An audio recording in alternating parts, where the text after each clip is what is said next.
आज स्मृति व्याख्यान में आप सभी प्रबुद्धजनों का स्वागत है। और जैसा कि हम सभी जानते हैं, हमारे विश्वविद्यालय में संत रविदास पीठ की स्थापना हुई है और उसके द्वितीय व्याख्यान में आज हम उपस्थित हैं। मैं कार्यक्रम के सहाध्यक्ष डीन प्रोफेसर डी के वर्मा सर से मैं कार्यक्रम को शुरू करने की इजाजत चाहता हूं। जी डॉक्टर दामोदर जी, हम अब सभी का स्वागत करते हैं। विशेष रूप से प्रोफेसर संतोष जी का मैं कार्यक्रम प्रारंभ करने के लिए आपसे आग्रह करता हूं। धन्यवाद सर।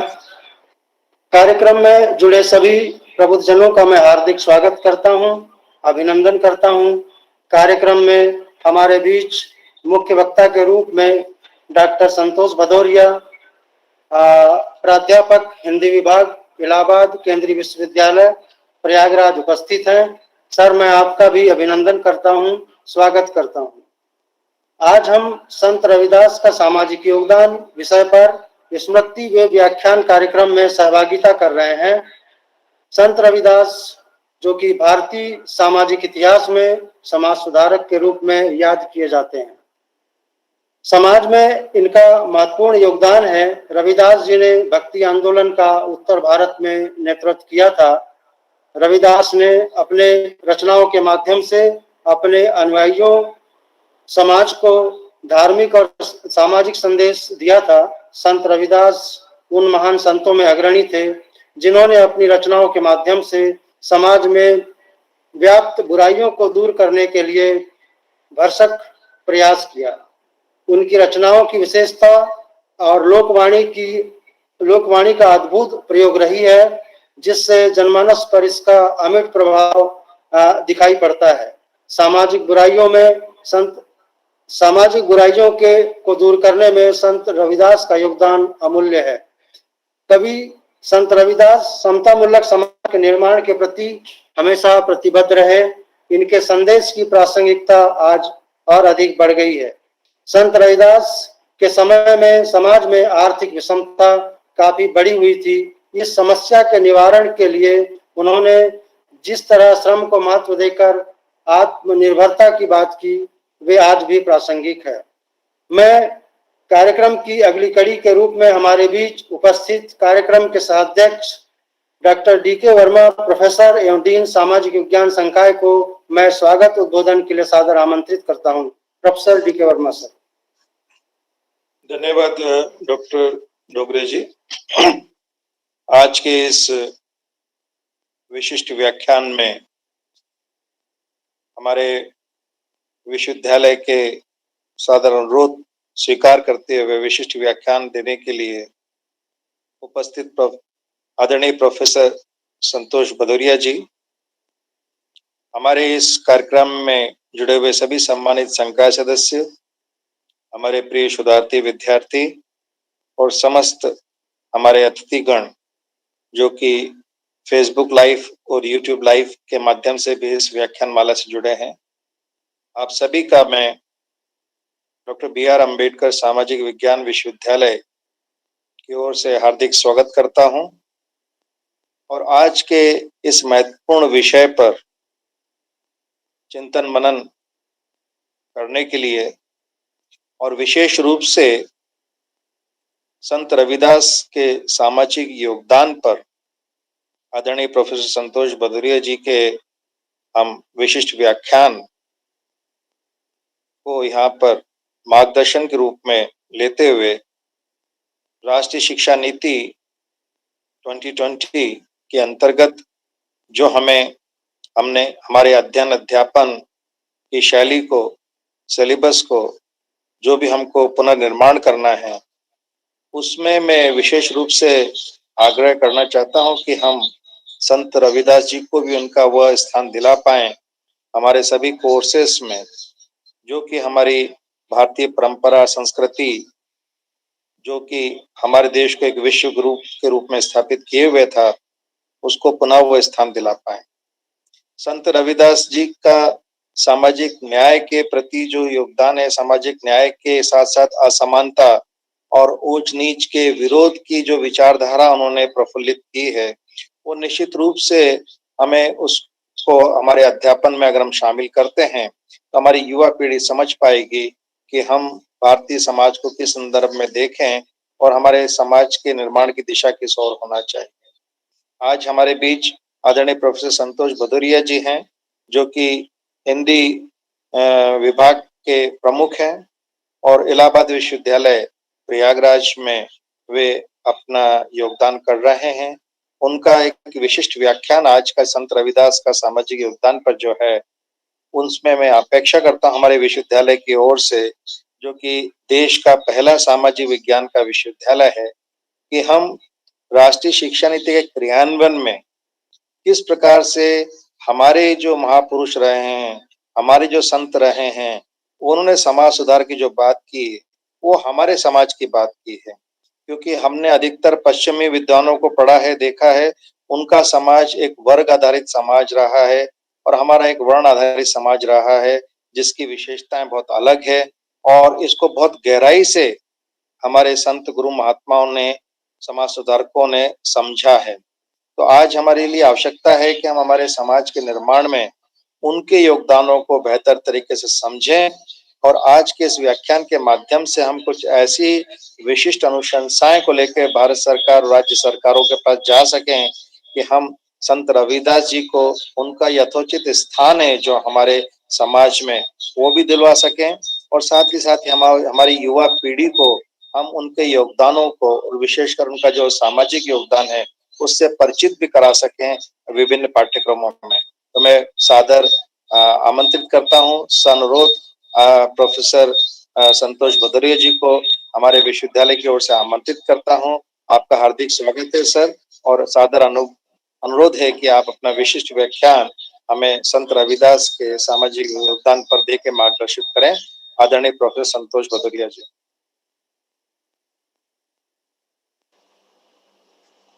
इसके पूर्व मैं आमंत्रित करना चाहूंगा डॉक्टर धनराज डोंगरे जी को कि वे हमें आदरणीय प्रोफेसर संतोष भदौरिया जी के जीवन परिचय से भी अवगत कराएं और हम उन्हें फिर सादर आमंत्रित करें। बहुत बहुत धन्यवाद सर। आपने अपने स्वागत उद्बोधन में संत रविदास के विचारों को नई शिक्षा नीति के तहत पाठ्यक्रम में शामिल करने के लिए आपके लिए अपने विचार प्रस्तुत किए। आपका बहुत बहुत आभार, बहुत बहुत धन्यवाद।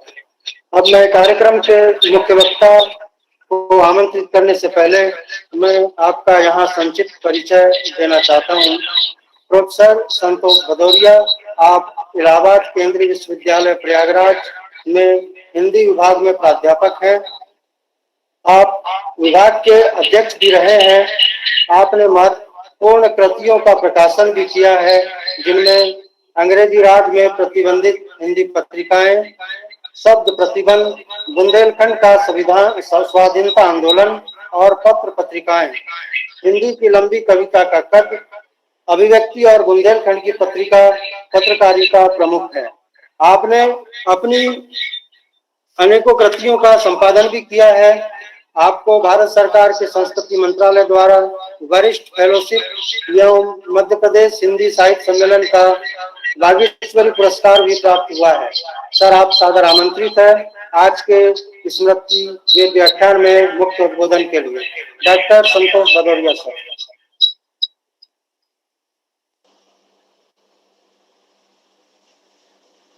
बहुत आभार डॉक्टर धनराज डोगरे जी।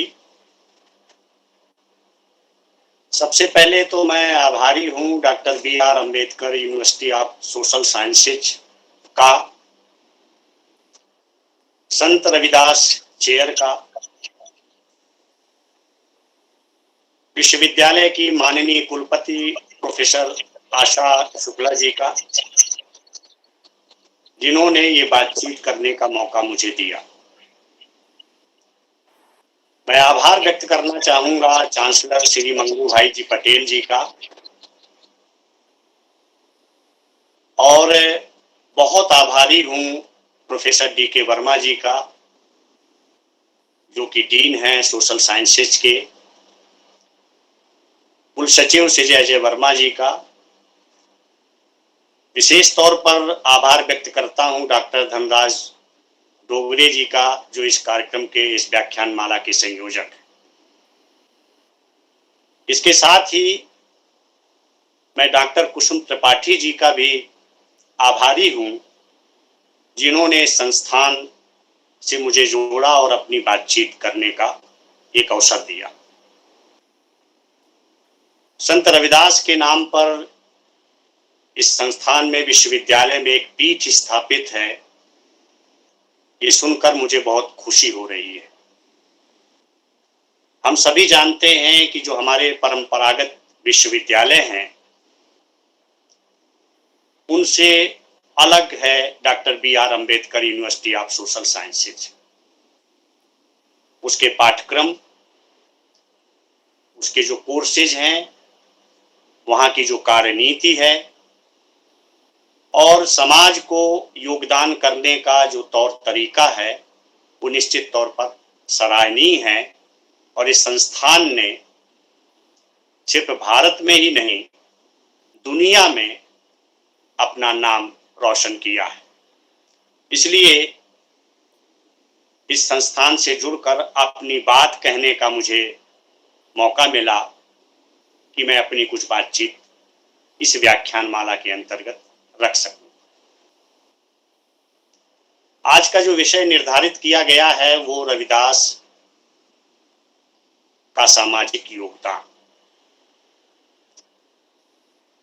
हम जानते हैं कि मध्यकाल के किसी भी संत को, जब हम संत कवि को याद करते हैं, तो उनको याद करने, उनकी प्रासंगिकता को रेखांकित करने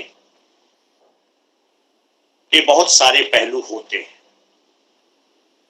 जिस दौर में ये संत कवि हुए, उस दौर को एक बार फिर देखने और समझने का मौका हमें प्राप्त होता है, मिलता है। भारत में मध्यकाल में किसी भी संत को शायद इतने अलग अलग नामों से याद नहीं किया गया है जितना कि रैदास जी को याद किया जाता है। ये उनकी ख्याति, उनकी व्याप्ति और उनकी कविता का सम्मोहन है कि हम बार बार रैदास जी के पास जाना चाहते हैं। अपने जीवन, अपने समय के कठिन प्रसंगों में वो हमें बार बार याद आते हैं। और जब कठिन समय में कोई कवि, कोई समाज सुधारक, कोई रचनाकार आपको याद आता है, तो जाहिर सी बात है कि उसकी कविता में वो बल होता है, वो ताकत होती है कि हमको रास्ता दिखा सके और सही मार्ग की ओर हमें ले जाए। हम सभी जानते हैं कि पंजाब में अपने उच्चारण की दशा में उन्हें रविदास कहा जाता है और गुरु ग्रंथ साहिब में संकलित पदों में उनका यही नाम मिलता है। और ये माना जाता है कि गुरु ग्रंथ साहिब में जो उनके 41 पद संकलित हैं, वो सबसे प्रामाणिक पद माने जाते हैं, उनकी वाणी मानी जाती है और उसी का आधार ग्रहण करके लोग अपनी बातचीत कहते हैं। उत्तर प्रदेश जहां मैं हूं और जहां हमारे साथी मध्य प्रदेश से जुड़े हैं, राजस्थान में उन्हें रैदास नाम से पुकारते हैं। गुजरात और महाराष्ट्र जब हम जाते हैं तो उन्हें रोहिदास कहा जाता है, इसी नाम से उन्हें याद किया जाता है। जबकि बंगाल में उन्हें रुईदास कहा जाता है। ये भिन्न भिन्न प्रांतों में, भिन्न भिन्न भाषाओं में, अलग अलग समाज के बीच रैदास जी याद किए जाते हैं।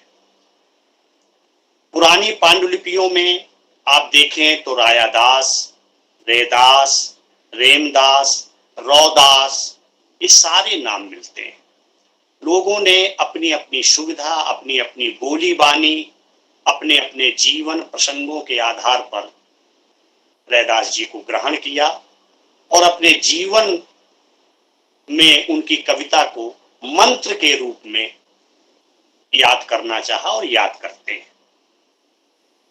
रैदास जी हम जानते हैं कि भक्ति और मुक्ति का पर्याय बन चुके हैं। उनकी भक्ति अलहदा है, अलग है अन्य संतों से भी और उस दौर के सगुण भक्त संतों से भी। उनकी वाणी बिल्कुल अलग अर्थ रखती है, उसके वो पर्याय हैं। रैदास को अलग अलग भाषा भाषियों ने अपने तन से आत्मसात किया है, ग्रहण किया है, अपने जीवन का हिस्सा बनाया है, इसलिए अपने अनुरूप उनका नामकरण भी कर दिया है। यह उनकी व्याप्ति, उनकी कविता की व्याप्ति, उनकी हृदय की विशालता की ओर इशारा करती है, बताती है कि रैदास क्यों जरूरी है, रैदास जी हमारे जीवन में क्या महत्व रखते हैं। आप सभी जानते हैं कि रैदास और कबीर की कर्म भूमि एक है, काशी है, बनारस है। समय भी लगभग एक रहा है। हम मानते हैं कि रैदास जी कबीर जी से उम्र में छोटे थे। रैदास जी कबीर का एक चित्र हम लोगों के सामने कभी कभी दिखाई देता है। उस चित्र को फिर देखिएगा कि जहां कबीरदास जी हथकरघे पर बैठे हुए हैं और उन्हीं के पास एक चटाई में, एक दरी में रैदास जी बैठे हुए हैं। दो ऐसे संत जिन्होंने मध्यकाल को सर्वाधिक अपनी वाणी में संबोधित किया, अपनी कविता में संबोधित किया, उन दोनों के मिलन का वो चित्र बहुत कुछ कहता है। इसलिए उनकी वैचारिकी एक है, वो एक ही विचार परंपरा से आते हैं, कबीर और रैदास। उनकी सोच एक है, उनका एक सपना एक है।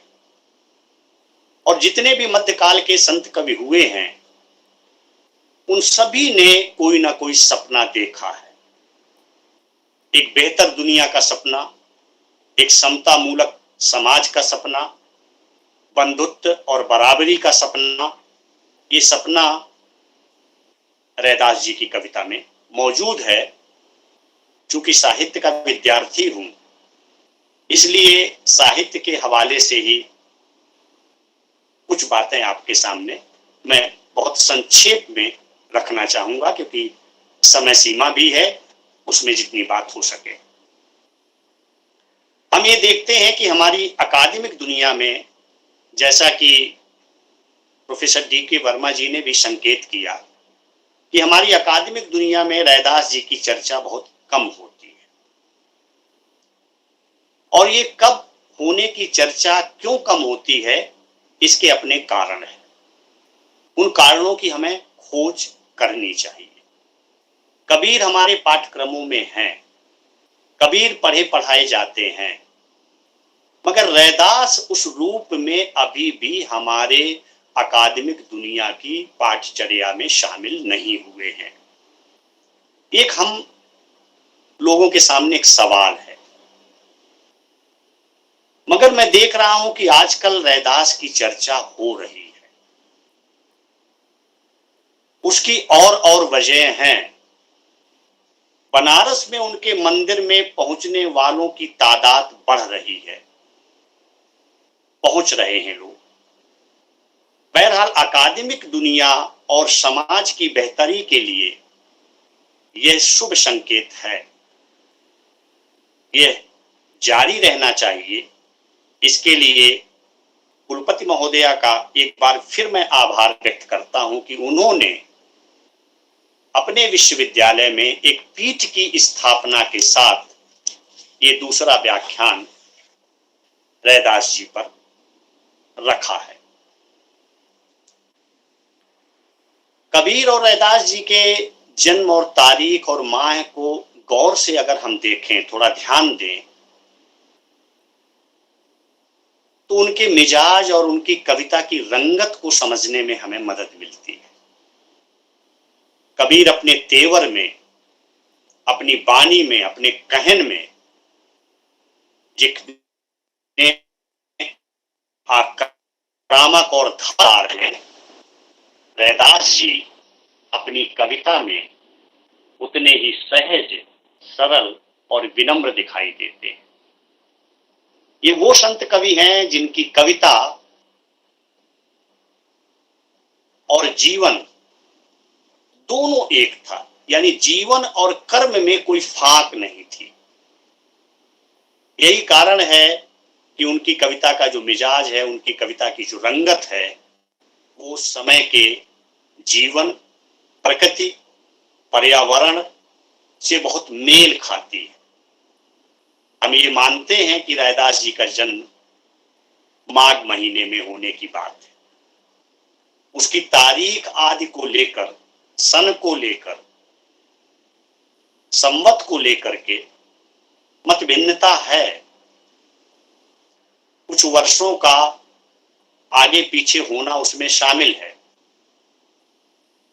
और उसमें जाने की फिलहाल जरूरत भी नहीं है, मगर ये माना जाता है कि ये माघ महीना जो हमारे यहाँ ठंड अपने चरम पर होती है और माघ के बाद जो अगला महीना आता है वो फागुन का महीना आता है और इसी फागुन में बसंत का आगमन होता है। इसी दौरान रैदास जी की जयंती भी होती है, पड़ती है। यानी ठंड और पतझड़ की विदाई का होना और बसंत का आना।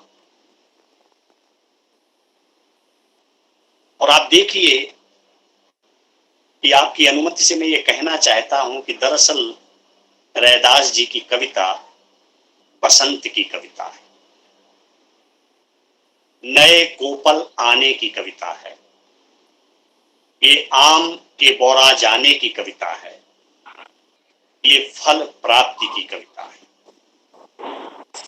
और हम देखते हैं कि नए जीवन का आना, यानी जो कुछ पुरातन है, जो कुछ जड़ है, जिसमें किसी तरह के बदलाव और परिवर्तन की गुंजाइश नहीं है, ऐसी जड़ता, ऐसी पुरातनता, ऐसी निरर्थकता की विदाई जब होती है और नए पत्ते आते हैं, उसी दौरान रैदास जी की जयंती पड़ती है। ये कविता इसलिए सार्थक कविता है कि हमारी परंपरा में जो मनुष्य विरोधी है, जो भी गैर बराबरी है, उसकी विदाई की कविता है और नए जीवन की शुरुआत, उसका आवाहन करती हुई रैदास जी की कविता है। मुझे ये लगता है कि रैदास की कविता को इस रूप में याद किया जाना चाहिए कि जो सारी जड़ताओं, सारी विडंबनाओं, सारी निरर्थकता, सारी पुरातन रूढ़िवादिता, कर्मकांड, आखंड, जो भी आप कहना चाहें, उन सब को विदा कर एक नए जीवन को गढ़ने की प्रेरणा हमें रैदास जी की कविता देती है। थोड़ा सा हम रैदास जी के समय को याद करें और जब उनके समय को हम याद करते हैं तो एक ऐसी सामाजिक संरचना हमारे सामने आती है, ऐसी वन व्यवस्था हमारे सामने आती है, जिसे सबसे निचले पायदान से एक संत हमारे बीच आते हैं। जो सामाजिक व्यवस्था में जो हमने व्यवस्था कायम की हुई है, बनाई हुई है, जो आज भी चल रही है, उस सामाजिक व्यवस्था में बहुत निचले पायदान से आया हुआ एक संत, जब लोग देखते हैं, समाज देखता है कि वो संत उपदेश दे रहा है, भजन गा रहा है, प्रार्थना कर रहा है और अपनी जिंदगी आजीविका के बहुत जरूरी कामों को करते हुए ये सारे काम कर रहा है, ऐसे संत को, और खास बात यह है कि इस संत वाणी को, इस कविता को आम जन सुन रहा है, गंभीरता से सुन रहा है। ये बात आसानी से स्वीकार नहीं की जाती है। आज भी हम स्वीकार करने के लिए तैयार नहीं है, क्योंकि हमारी सामाजिक संरचना ऐसी है। और अनेक ये दौर याद करिए कि जब रैदास जी बनारस में हैं तो अनेक अत्याचार हुए हैं, अग्नि परीक्षाएं हुई हैं। ऐसी अनेक किंवदंतियां आपको मिलेंगी जब बहुत सारी परेशानियों, और उस समय के जो काशी नरेश हैं उनके पास अनेक शिकायतें भी गई हैं। इन सब की परवाह न करते हुए संत रैदास जी की वाणी आसानी से स्वीकार नहीं की जा रही थी, और यही कारण था कि उन्हें पूर्व जन्म में ब्राह्मण होने की एक किंवदंती भी हमारे बीच में प्रचलित है। और ये कहा गया कि पूर्व जन्म में कोई श्राप उनको मिला था, जिसके चलते वो हमारी वर्ण व्यवस्था में नीचे की जात में पैदा हुई। ये किंवदंती भी हमारे बीच है। यानी हम ये मानते हैं कि इस सब के बावजूद जो रैदास जी की कविता है उसमें कटुता नहीं मिलती है। इतनी परेशानियां, इतने संघर्ष, इतने व्यवधान के बावजूद रैदास जी के यहाँ कटुता नहीं मिलेगी। अपने आराध्य को याद करने के लिए वो एक खास तरह का संबंध स्थापित कर लेते हैं, और वो कहते हैं कि प्रभु जी तुम चंदन हम पानी। और ये चंदन और पानी का जो संबंध स्थापित करते हैं, ये हिंदी कविता में पहली बार रैदास जी संभव करते हैं, जिसकी सुवास चारों तरफ फैलती है, जिसकी सुगंध चारों तरफ फैलती है। और तभी ये कविता, रैदास जी की कविता, बड़ी कविता के रूप में, कालजयी कविता के रूप में हमारे बीच में आती है, और ये आज भी वाणी मौजूद है। रैदास जी जिस क्रूर और भेदभावपूर्ण ताने बाने से मुखातिब थे, क्योंकि गैर बराबरी बहुत थी, छुआछूत बहुत थी, अंत्यज जातियों के रूप में एक बड़ा समुदाय मौजूद था, उसका उत्तर इसी तरह से दिया जा सकता था जिस तरह से रैदास अपनी कविता में देते हैं। और उनकी वैचारिकी हमें ये सिखाती है, उनकी कविता हमें ये सिखाती है कि उन्हें इसी इतने आदर से आज हम याद करते हैं कि सारी कटुता, सारी घृणा, सारी वैमनस्यता, सारी गैर बराबरी, सारी परेशानियों के बावजूद उनके कंठ में जो विनम्रता है, जो मधुरता है, उससे वो बड़ी से बड़ी क्रूरता से टकरा जाते हैं और अपनी बात कह देते हैं। दरअसल रैदास जिस अपसंस्कृति का विरोध कर रहे थे, वह हमारे भीतर चोर दरवाजे से घुस आती है, और वो आज भी मौजूद है। आज हमारे चारों तरफ जितना भय है, जितनी घृणा है, जितने एक दूसरे को बर्दाश्त ना करने की का जो स्वभाव है, रैदास की कविता हमें उस ओर इशारा करती है और कहती है कि ये जो अपसंस्कृति है, ये जो घृणा है, भय है, वैमनस्यता है, गैर बराबरी है, छुआछूत है, अस्पृश्यता है, ये कहीं ना कहीं आपकी संस्कृति का हिस्सा बनती जा रही है, रैदास के उस दौर में भी और आज में भी। इसीलिए रैदास जी की कविता में विनम्रता सबसे बड़ा मूल्य है, और ये हमारे लिए आज भी बहुत जरूरी है। अगर हम भारत का नवनिर्माण करना चाहते हैं, अगर हम समता मूलक समाज बनाना चाहते हैं, तो सबसे पहले रैदास जी से हमें विनम्रता सीखनी होगी। अपनी बात को किस तरह से कहा जा सकता है, और ये विनम्रता हमारे समाज से लगातार छीज रही है, कम हो रही है, गायब हो रही है। हम आक्रामकता के शिकार हो गए हैं। हम जब घृणा का व्यापार कर रहे हैं, पाखंड और झूठ हमारे अगल बगल विराजमान है, हमारे आसपास वो मौजूद है, तब हमें रैदास की विनम्रता को बार बार याद करने की जरूरत है कि वो कितने विनम्र होकर के अपनी वाणी को हमारे सामने लाते हैं, अपनी वाणी को रखते हैं। इसीलिए रैदास की कविता में ये विनम्रता हमें संबल देती है। ये विनम्रता ओढ़ी हुई विनम्रता नहीं है, ये दिखावे की विनम्रता नहीं है, ये जीवन अंदर से आती है।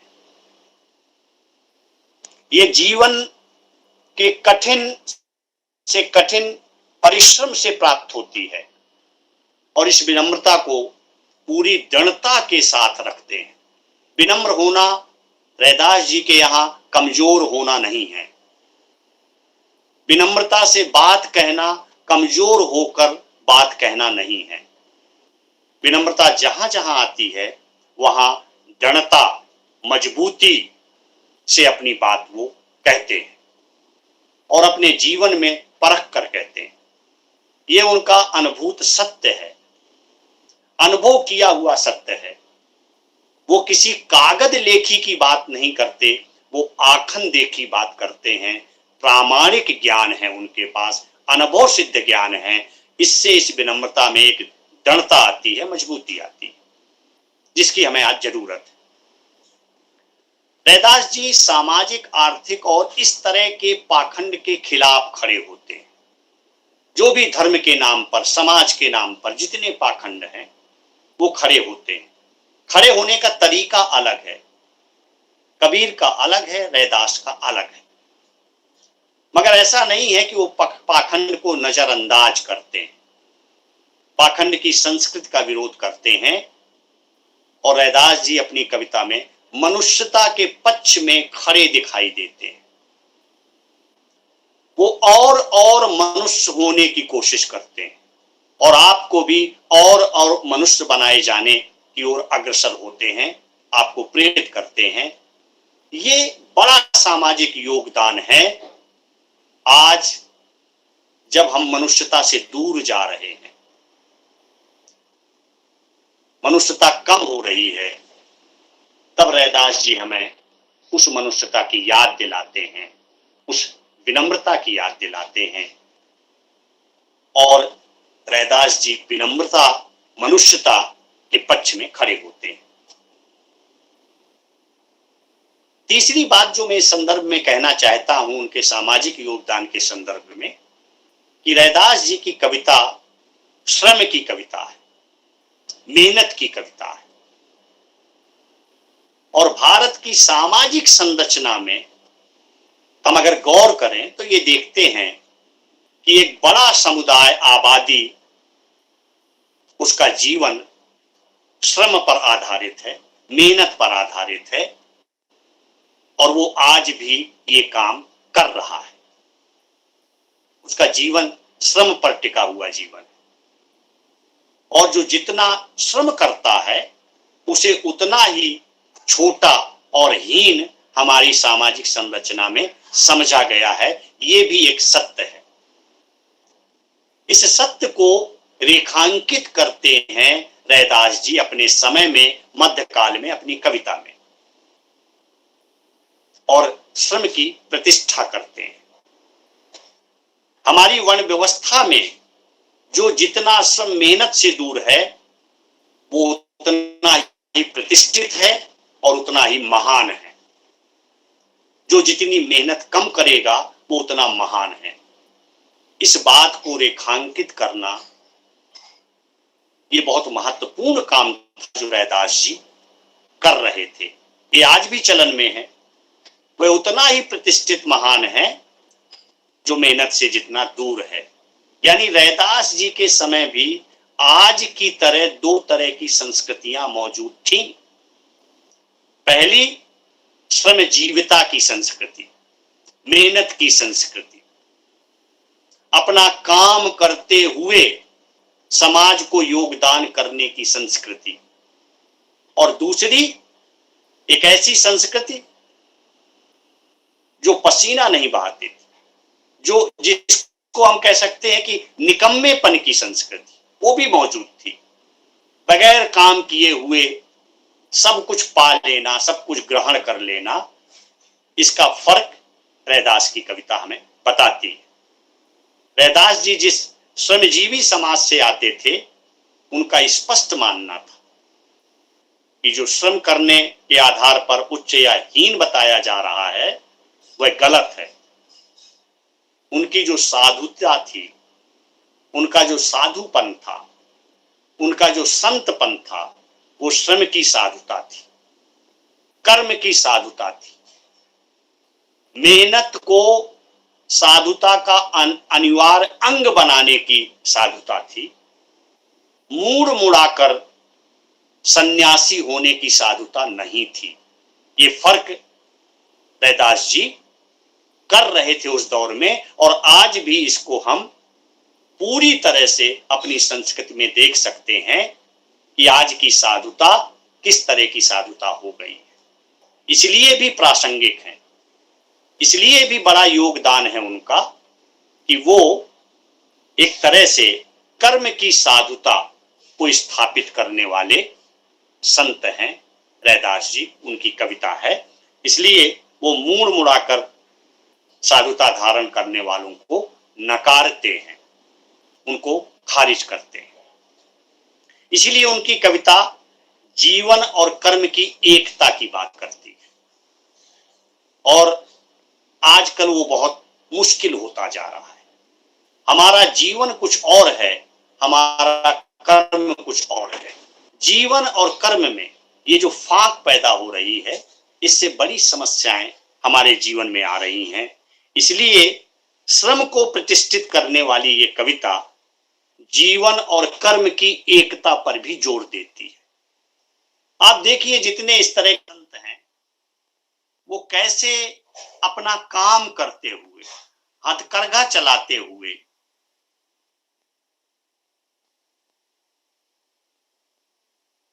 जूते बनाते हुए, नाई का काम करते हुए, जो भी उनके व्यक्तिगत जीवन के पेशे थे, उनको करते हुए साधुता करते हैं, उपदेश देते हैं, समाज की विसंगतियों को हमारे सामने लाते हैं, और लगातार अपने जीवन पर्यंत वो उस काम में लगे रहते हैं। तो ये रैदास जी एक काम करते हैं कि जीवन और कर्म की एकता की बात करते हैं, और हमारे समाज में ये बहुत महत्वपूर्ण योगदान उनका है। और इसलिए हमें श्रमशील समाज के प्रति आज भी जिस तरह की संकीर्णता हमने धारण कर रखी है, उससे हमें बचना चाहिए। यानी रैदास जी अपनी कविता में, अपने कहन में किसी भी तरह के स्तरीकरण को नकारते हैं। उनका पेशा मोची का है। आज मोची नाम का बड़ा ब्रांड हमारे बीच मौजूद है, बाजार है, वो ले आया है। मगर जिस काम को रैदास जी की कविता करती है, इसलिए रैदास की कविता काव्य में मध्यकाल की पारस पत्थर है। रैदास जी की कविता कविता का पारस पत्थर है। इस पारस पत्थर के संदर्भ में एक छोटी सी किंवदंती आपको मैं सुना देता हूं। आप लोगों के ध्यान में होगी, सिर्फ उसको याद दिला देता हूं मैं। कहते हैं रैदास जी अपने काम में लगे हुए थे, और शिव और पार्वती या कहें भगवान देखते हैं कि भाई ये व्यक्ति तो लगातार अपने काम में लगा हुआ है और अपना काम इतनी मेहनत से, लगन से कर रहा है, और इसकी कुछ मदद करनी चाहिए। वो एक साधु वेश में आते हैं और कहते हैं कि आप बहुत मेहनत करते हैं, आप एक झोपड़ी में रहते हैं, अपना काम करते हैं, आपको हम ये पारस पत्थर देना चाहते हैं। ये पारस पत्थर ले लीजिए, और आप जो भी चीज इससे छुएगी वो सोना हो जाएगी। रैदास जी अपना काम करते हुए उस साधु से कहते हैं कि ये पारस पत्थर झोपड़ी की फला जगह आप खोस दीजिए, रख दीजिए। और ऐसा वो साधु करता है। कहते हैं कि लगभग 12 वर्ष बाद जब उनको याद आता है कि चलिए देखिए, रैदास जी का जीवन तो बदल गया होगा, आलीशान जगह रहते होंगे, वो सब कुछ बदला हुआ होगा। वो फिर आते हैं तो देखते हैं कि रैदास जी अपनी उसी रापी से चमड़े को काट रहे हैं और जूता बना रहे हैं। वो आश्चर्यचकित पूछता है कि अरे भाई, मैंने आपको 12 वर्ष पहले एक पारस पत्थर दिया था और आपकी मदद करनी चाहिए थी, वो पारस पत्थर कहां गया आपका? तो वो कहते हैं कि देखिए, पारस पत्थर आपने फला जगह रखा था झोपड़ी में, और वो वहीं होगा, ले लीजिए। जब साधु देखता है तो वो पारस पत्थर उसी जगह पर उसी स्थिति में प्राप्त होता है।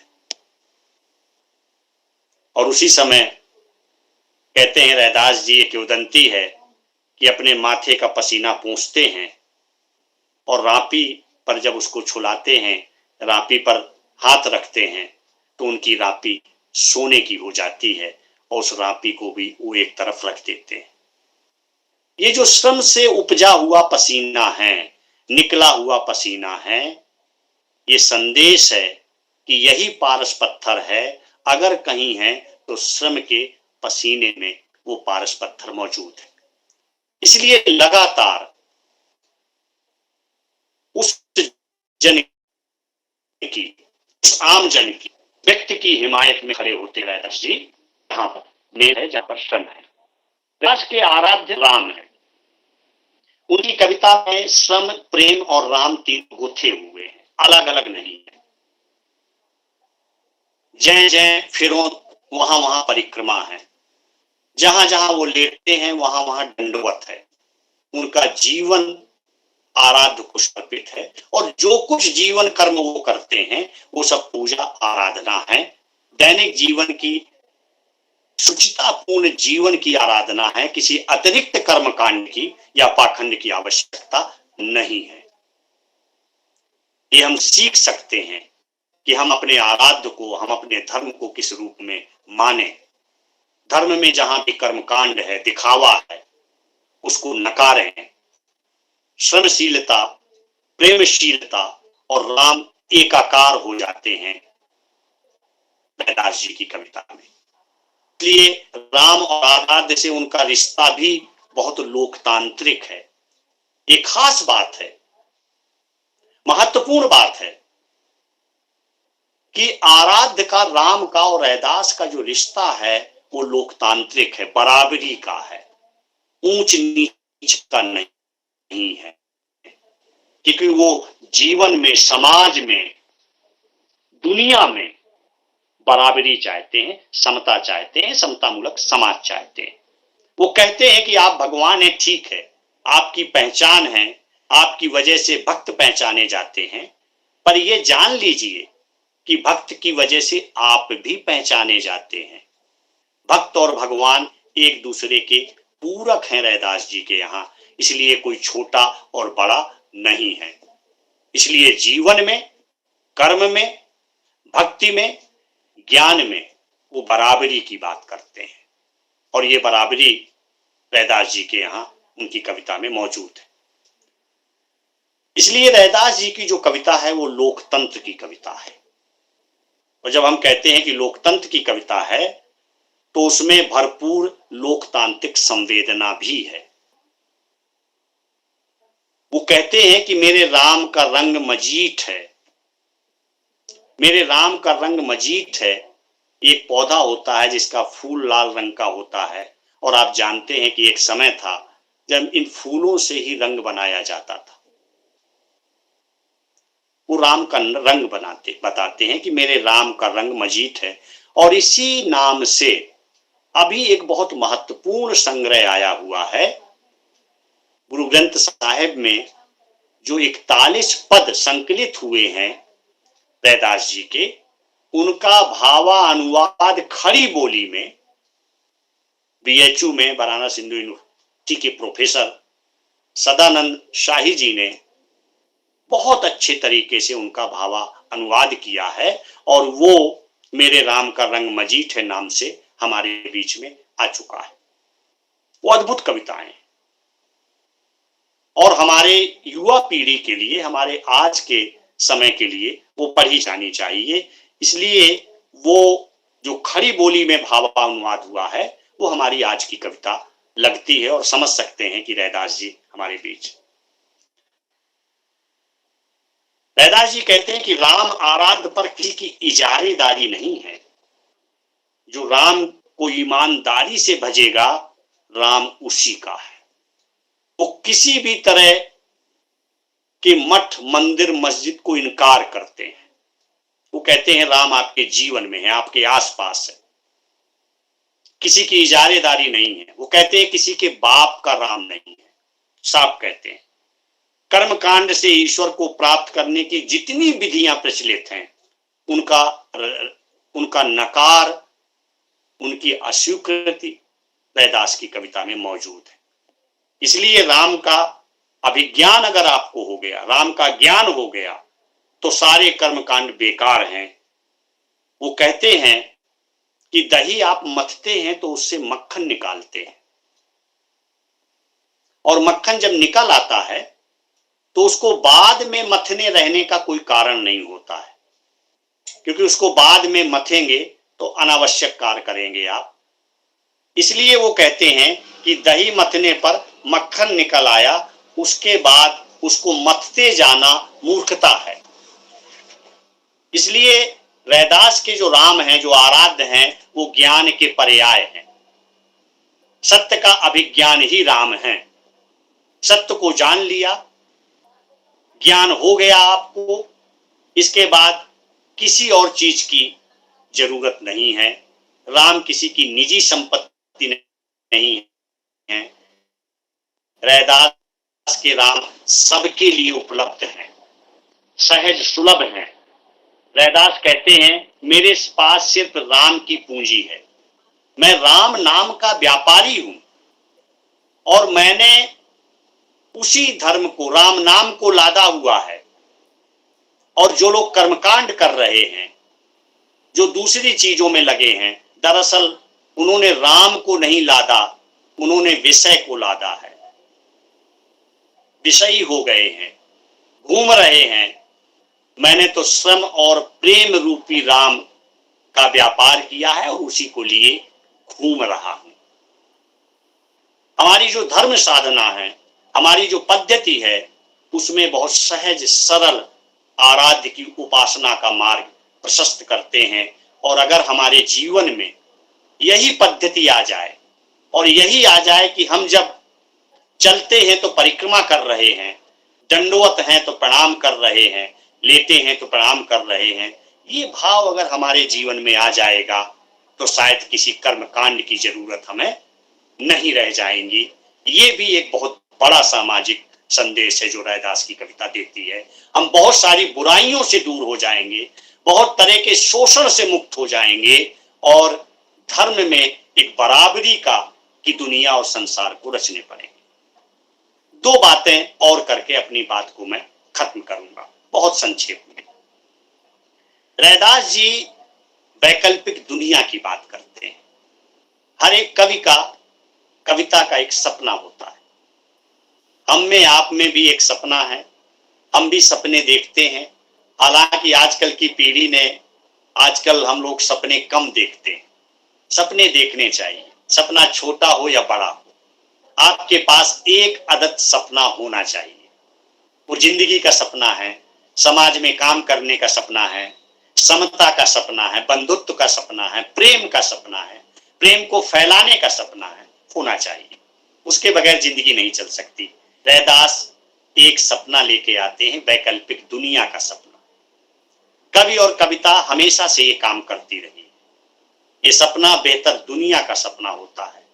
समाज में जो भी जड़ता है, विडंबना है, घड़ा है, पीड़ा है, शोषण है, असमानता है, उससे मुक्त दुनिया है, उससे मुक्त होता समाज है। रैदास के बेगमपुर में, ये जो बेगमपुर है, रैदास का, ये अद्भुत दुनिया है। ये ऐसी दुनिया है, ये कबीर के हाथ में, जब कबीर कहते हैं बाजार में खड़े होकर, कबीरा खड़ा बाजार में लिए लुकाठा हाथ, जो घर फूके चले हमारे साथ। ये जो अपने साथ चलने का जो भाव है, कबीर कहाँ ले जाना चाहते हैं? कबीर रैदास की उधर बेगमपुर में ले जाना चाहते हैं, चले हमारे साथ। वो जानते हैं, और इस बेगमपुर की बात कबीर भी कहते हैं। तो वहां कबीर आपको हाथ पकड़ के ले जाना चाहते हैं।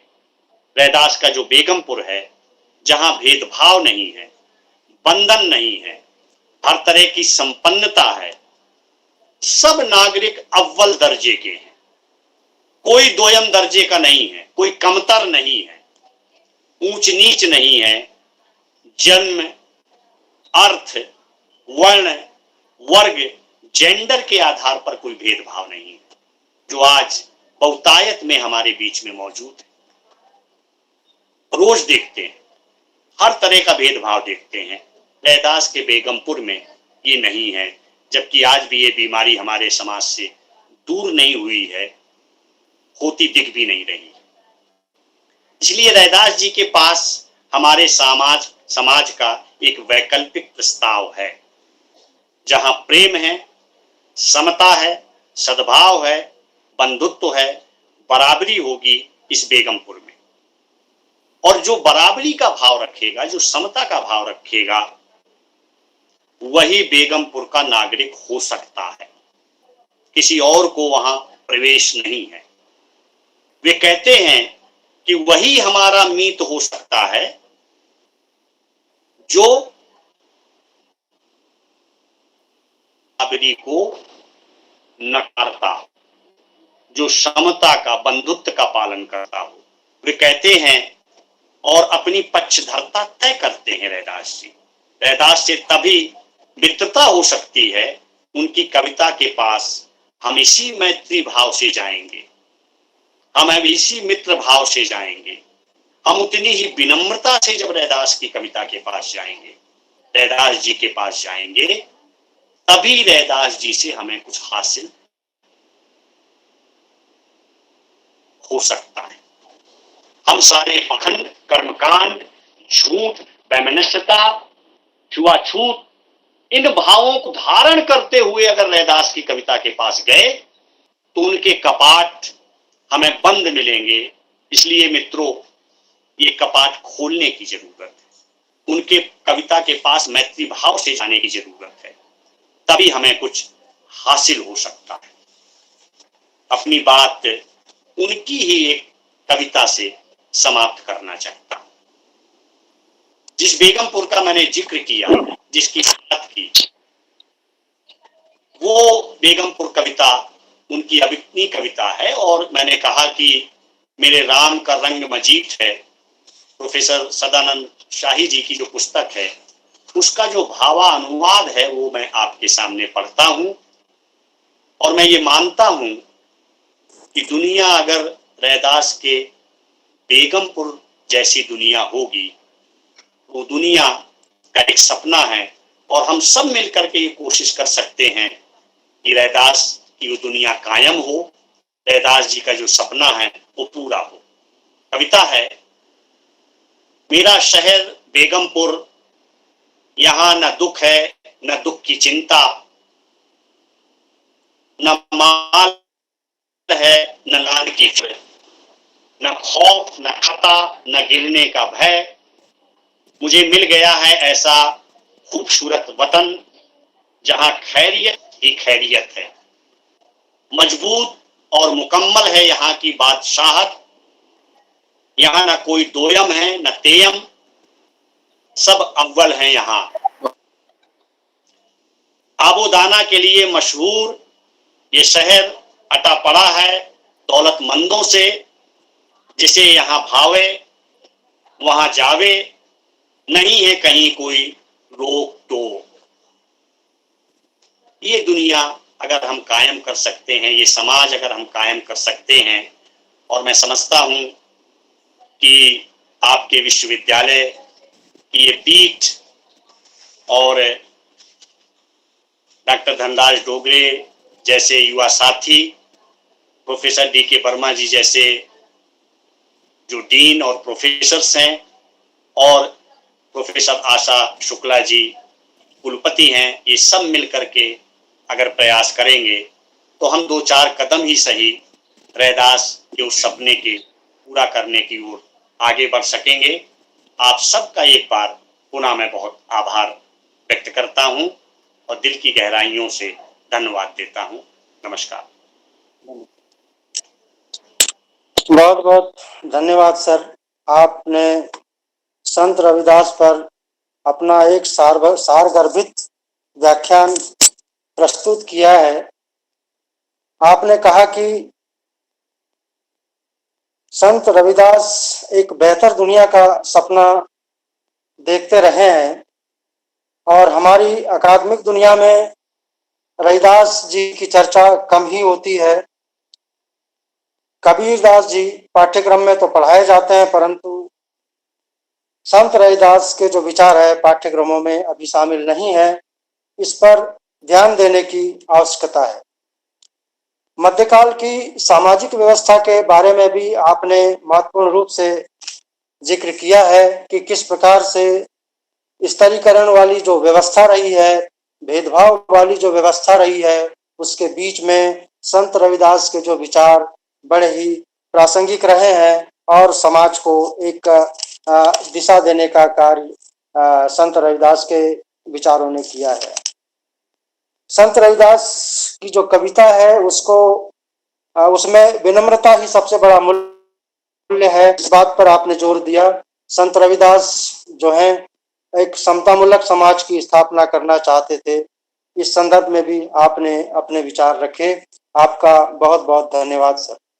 अब मैं कार्यक्रम की अगली कड़ी में कार्यक्रम में अध्यक्षीय उद्बोधन के लिए कार्यक्रम की अध्यक्षा विश्वविद्यालय की माननीय कुलपति महोदया को मैं सादर आमंत्रित करना चाहता हूं।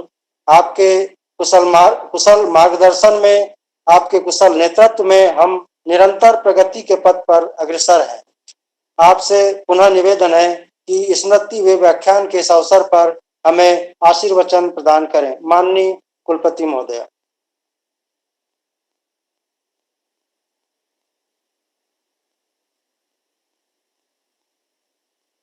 हेलो हेलो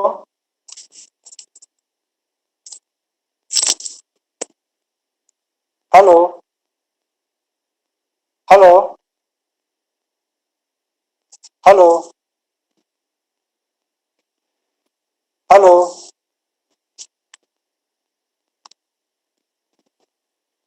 हेलो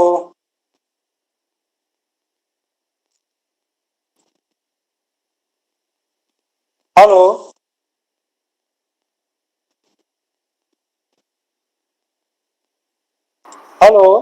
हेलो, आवाज आ रही है आपकी? बोलिए ना।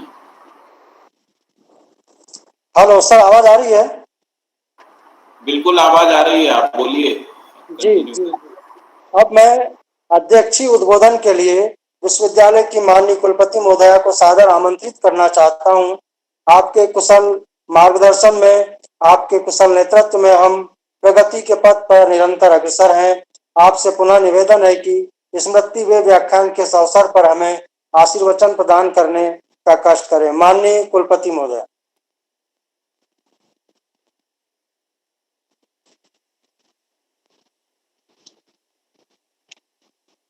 Hello D K. Verma sir. Hello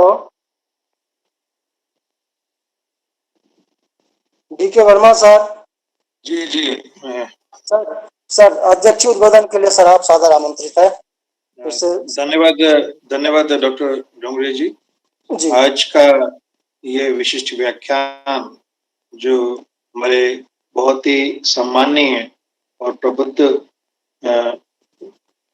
हमारे जो संत रविदास जी के ऊपर उद्बोधन दिया है आदरणीय प्रोफेसर भदौरिया जी ने, निश्चित रूप से उसमें वो बहुत सारे आयाम सम्मिलित किए हैं, जिनकी अनुशंसाएं विश्वविद्यालय तैयार करके राष्ट्रीय शिक्षा नीति 2020 के क्रियान्वयन में भेज सकता है। मैं उनका व्याख्यान बहुत ही ध्यान से सुन रहा था, और जब उन्होंने ये कहा कि कौन संत रविदास जी को समझ सकता है, कौन उनके बेगमपुरा में जा सकता है, आप ये यहाँ पर देखिए, यहाँ पर बहुत अच्छा उन्होंने बहुत बताया है कि अगर हमारे पास मानसिकता वही रही है तो हम न तो संत रविदास जी को पहुंच पाएंगे, न उनको समझ पाएंगे। और यही कारण है कि हमको राष्ट्रीय शिक्षा नीति में इनको जोड़ना पड़ेगा, इन सब बातों को यहाँ पर लाना पड़ेगा, जिससे युवा पीढ़ी समझ सके कि हमारा समाज कैसा है। और आपने बहुत ही सुंदर शब्दों में बताया कि जैसे संत कबीरदास जी के वहाँ किस प्रकार से बैठ के उनके सम्मिलित रहे संत रविदास जी, और ये दोनों महापुरुषों ने जो समाज सुधार के कार्य किए हैं, और निश्चित ही जो समाज सुधार करता है वो मूल्यों को पहचानता है। जैसा कि आदरणीय प्रोफेसर संतोष जी ने बताया पारस पत्थर की कहानी का उदाहरण देते हुए कि किस प्रकार से उन्होंने पारस पत्थर के मूल्य को समझा, अपने कर्मों को उन्होंने ज्यादा प्रधान दी, और ये कर्मों की प्रधानता ही हमारे देश के, हमारे सनातन संस्कृति धर्म का एक आधारशिला रही है। और इसी कारण हमने कर्मठता जो हम लाए हमारे समाज के लिए, उसके आधार पर हमने अपने समाज का निर्माण किया। आज निश्चित ही आपने बहुत ही उत्कृष्ट अपना उद्बोधन से और बहुत ही सार गर्भित यहाँ पर बातों से और बहुत ही अच्छे तथ्यात्मक तरीकों से प्रोफेसर संतोष बुधरे जी ने यहाँ पर अपना व्याख्यान दिया है, जो कि एक बेहतर अनुशंसाएं रखने के लिए हमारे लिए बहुत मदद करेगा इस विश्वविद्यालय को भी। और ये हमारे जो अकादमिक योगदान है वो यही है कि हम इन सीरीज के माध्यम से किस प्रकार से हम राष्ट्रीय शिक्षा नीति के क्रियान्वयन में और हमारी ओवरऑल शिक्षा नीति को और हमारे युवाओं को किस प्रकार से हम प्रेरित कर पाएंगे एक नए समाज के निर्माण के लिए। हमारे माननीय कुलपति महोदय जी एक मीटिंग में व्यस्त हैं, लेकिन उनका हमको सदैव मार्गदर्शन प्राप्त हुआ है।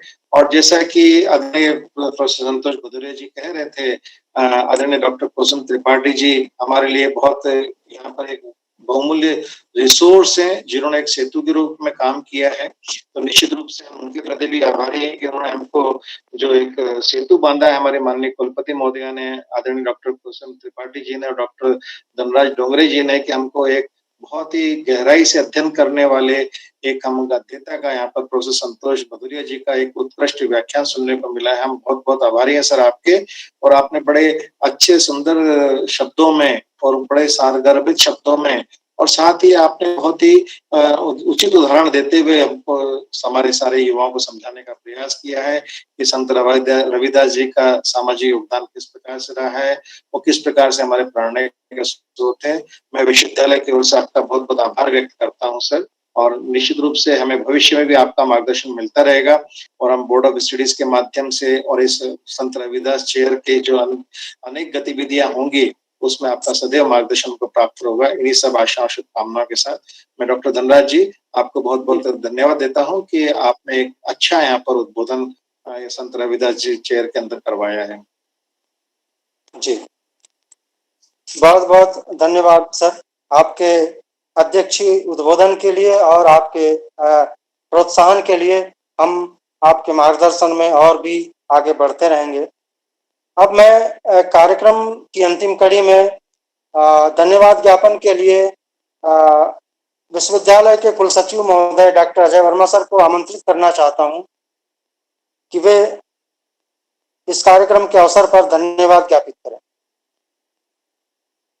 कुलसचिव महोदय डॉक्टर अजय वर्मा सर, शायद कुलसचिव महोदय भी मीटिंग में व्यस्त होंगे, इसलिए ये इस भूमिका को मैं अपनी तरफ से अदा करना चाहूंगा और असुविधा के लिए मैं माफी चाहूंगा सर। सबसे पहले मैं कार्यक्रम की अध्यक्षा माननीय कुलपति महोदया को बहुत धन्यवाद ज्ञापित करना चाहूंगा, जिनके निर्देशन और कुशल मार्गदर्शन में आज का एक उत्कृष्ट व्याख्यान का कार्यक्रम संपन्न हुआ है, और ऐसा ही मार्गदर्शन आगे भी मिलता रहे, ऐसी माननीय कुलपति महोदया से अपेक्षा है। इसके पश्चात मैं कार्यक्रम के मुख्य वक्ता प्रोफेसर डॉक्टर संतोष भदौरिया जी का मैं हार्दिक आभार व्यक्त करना चाहूंगा, धन्यवाद ज्ञापित करना चाहूंगा। सर, आपने बड़ी गहराई से और बड़ी समझ के